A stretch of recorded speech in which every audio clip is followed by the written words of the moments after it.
Adventures in Research.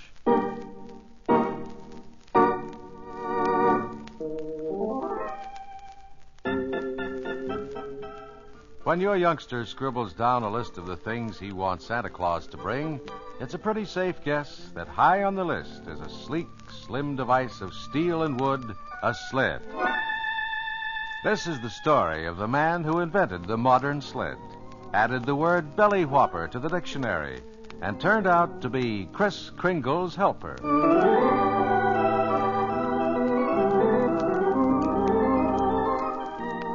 This is Paul Shannon bringing you another transcribed story of science, produced as a public service in cooperation with the Westinghouse Research Laboratories. And today telling you the story of Samuel L. Allen. To look at him, you wouldn't think that he was the godfather of much of young America's fun and excitement. Mr. Allen looks rather grim. There's a stern set to his jaw before it sinks into his high collar. But perhaps there is a hint of a twinkle in the cold blue eyes hidden behind his old-fashioned spectacles. But back in 1885, his four youngsters didn't always notice it. 37 from 92 leaves. There must be an error in here someplace. That's mine. It's mine. Let's see. I'll tote them up once more. Oh, great flying mackerel. What's going on here? Quiet down. Oh, can't you see I'm trying to do some figuring? Oh, that's better. Can't you play quietly? Do you have to run and scream at the top of your voices? Well, it's my game, and he wants to... You not cease. We shall have no more whining and arguing, and no more Indian, young man. Now, if you can't play quietly, you'll all be dealt with. In my day, when I was your age, believe me, I was not permitted to run all over the house. Did they have houses in your day? Certainly we had houses. You think I'm Methuselah? And we children knew when we were to be seen and not heard. We had respect for our elders. None of this wild Indian business either. What did you do, Dad? Why, we minded our manners. And if we wanted to yell and shout, we went outside to do it. Outside? But it's snowing. So it is, and all the better. Why, when I was a lad, I couldn't wait to get out into that snow and run and frolic and jump in it. Gee, that sounds like fun, Daddy. Come out with me and jump in the snow. Well, I'm afraid I'm a little, I'm busy. But you four could... Could what, Dad? Why, when there's snow on the ground, there's a million things to do.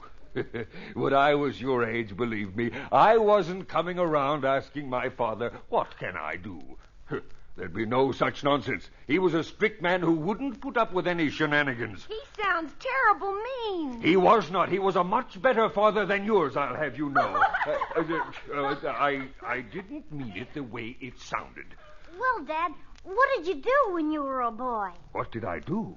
Why, say, when I was a tad, about half the size of you, Junior, not much bigger than Thomas here, why, I'd get out in the snow, and I'd get my sled, and I'd pull it up to the top of the hill, and I'd go careening down. Way down the hill. Daddy! Look at me go. Daddy, when we yell like that, you get mad. Well, why don't you get your sled and go out and play in the snow? Dad, we can't slide down the hill. Oh?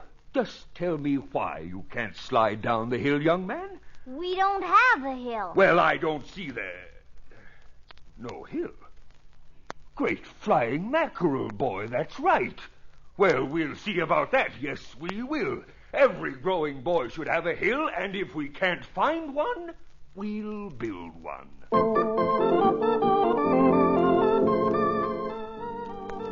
So Samuel Allen built a hill on his New Jersey farm, and his four youngsters had their place to coast. The Allen house was a good deal quieter after that, and Mr. Allen was able to think about his work, a manufacturing plant for the building of farm implements. The trouble, Mertz, is that our production is seasonal. Nobody makes any better tools than we do, Mr. Allen. Why, next spring and summer, there'll be plenty of farmers interested in buying mowers and rakes and such. I know, but maintaining the plant during the off-season is what worries me. We just can't find enough business to offset the overhead. All summer and fall, the men are doing next to nothing. Well, no sense in worrying about that right now. This is our busy season, all right. Going to take some doing to get the men off for Christmas Day. But it'll be like you say, Mr. Allen. Nobody works on Christmas Day. It's only a week away. And I've been so busy looking after the business, I haven't given a thought to anything for the children. And here it is, December 18th. Oh, well, I'll think of something. Anyhow, Mertz, you see... Oh, somebody at the door, Mr. Allen. I'll let him in as I go out. Thanks, Mertz. Mr. Allen, what are you going to do about it, eh? Why, Mrs. Terwilliger, you look like you've taken a fall in the snow. I did not take any fall, Mr. Allen. I was hit, set upon by that gang of ruffians. Oh, here, come over by the fire and brush some of that snow off. Look at my hat, my coat. Terrible. Disgraceful. I just wanted you to see what those hoodlums did to me. Hoodlums? Those children of yours. They set upon me. I was on my way to the main road when all of a sudden they came charging down the hill on a sled and bowled me right over into a snowbank. Disgraceful. I just know it will bring back my rheumatism. But Miss Terwilliger, I'm sure it was an accident. Accident indeed. You'll hear from my lawyer about this, Mr. Allen. Good day. But, Miss Terwilliger... it would have to be that nosy old busybody that they ran down. Hello, Dad. Junior, I was just going to call you. Sit down. I want to have a talk with you. Golly willikers, Dad. I can't. I've got to go out. You just sit down for a moment. I've just had a visit from Mrs. Terwilliger. Uh-oh. She told me that someone came charging down the hill on a sled and popped her into a snowbank. That's right, Dad. But it wasn't our fault. Eh? Honest. I tried to pull out of the way, but she jumped right into the path of the sled, and I couldn't help it.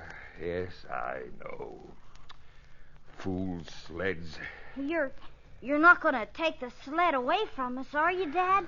Honest, I apologized and everything, but she wouldn't listen. We'll have to do something, Junior. Sleds can be dangerous. Funny that somebody wouldn't do something to make them safer. Fool things are just the same as they were when I was a boy. And I suppose when my father was a boy, too. I tried to get out of her way. I dragged my foot and rolled to one side, but I couldn't steer it. All right, Junior, but be careful. I will, Dad. Honest, I will.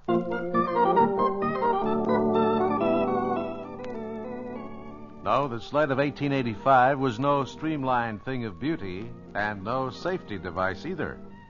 It hadn't changed much in design for 1,000 years and consisted of a flat wooden board mounted on a pair of rigid wooden runners.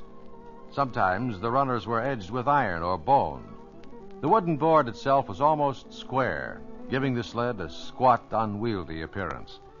The only way to steer it was to drag your foot over one side or the other, or shift your weight from side to side, and that rarely helped much. Once under motion, you were at the mercy of trees, buggies, ash cans, pedestrians, or anything else that got in your way. So that was why Samuel Allen pondered the question, why couldn't you build a sled that could be steered? After all, it's still a week until Christmas, and I have the steel and wood at the shop. Golly willikins, Dad. I never saw a sled like this ever before. Well, son, the runners are of flexible steel, you see, instead of wood. Uh-huh. Now, this wooden crossbar up front here bends the runners. You see?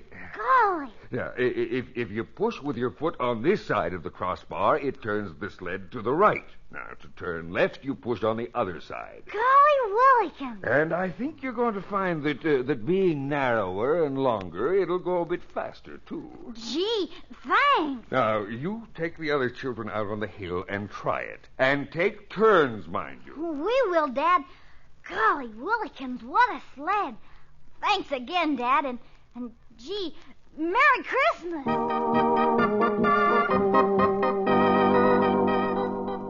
The Allen children voted the new sled terrific. And then Samuel Allen realized something else. The sled was made of the very materials that he used at his farm implement factory. Why couldn't he put his company to work making sleds in the summer months when the factory had no production? So in 1889, he test-built a few of the sleds and tried to place them in stores. I'm afraid not, Mr. Allen. Such a sled. Honestly, no, would never sell. But why not? Why, the cost, for one thing. Quite a bit more expensive than the regular sled. Oh, I know, but look at its flexible runners. They're of steel. This is a modern sled. My dear Mr. Allen, children have used wooden sleds with wooden runners for generations. Now, they wouldn't want anything else.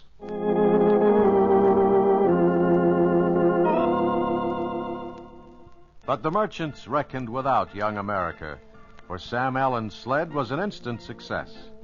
First, it was beautiful. It had long, graceful steel runners with steel supports that held a slim hardwood riding platform.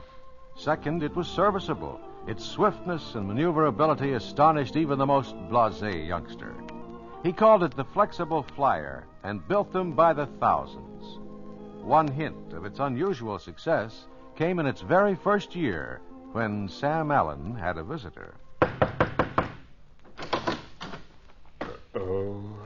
Mr. Williger, won't you come in? This is a surprise. Mr. Allen, my reason for coming here is, well, I shall be as brief as possible. There hasn't been another accident, has there? I mean, you don't look like you've been pushed into a snowbank. No, I haven't.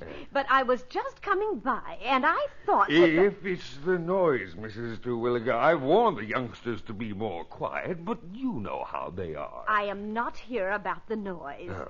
Mr. Allen, could you... That is, would you ask your youngsters to let me borrow their sled? Borrow their sled? I've been watching them on that new sled of yours, and well, when I was a girl, sleds were much too unwieldy for a young thing like me to use. Could I borrow it just once, one coast downhill? You know, Mr. Allen, you might not believe it, but I've always wanted to take a belly whopper.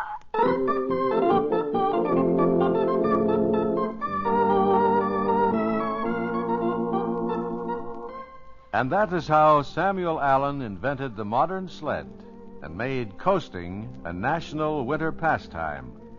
And over the years, the familiar steel sled has continued to see improvements. Grooved runners to give a better grip on slippery snow and ice. Continuous turned-up runners at the rear of the sled to do away with the sharp projecting ends. Larger, sleeker models, safer and more sturdy because of improved production line manufacturing methods. Yes, indeed, Mr. Allen started a trend in winter recreation. And he started another trend, too. For every year since 1885, jolly old Kris Kringle has had the tremendous task of hauling tons and tons of sleds down from the North Pole so he can put one right under that Christmas tree of yours. Thanks to Samuel L. Allen's unusual adventure in research.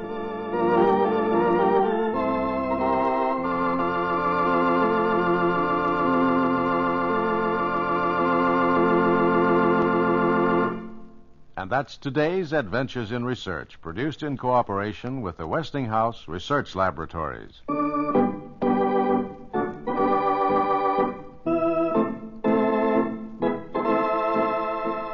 These programs are broadcast to Armed Forces personnel overseas through the facilities of the Armed Forces Radio Service. Join us again next week for another transcribed story of science on Adventures in Research.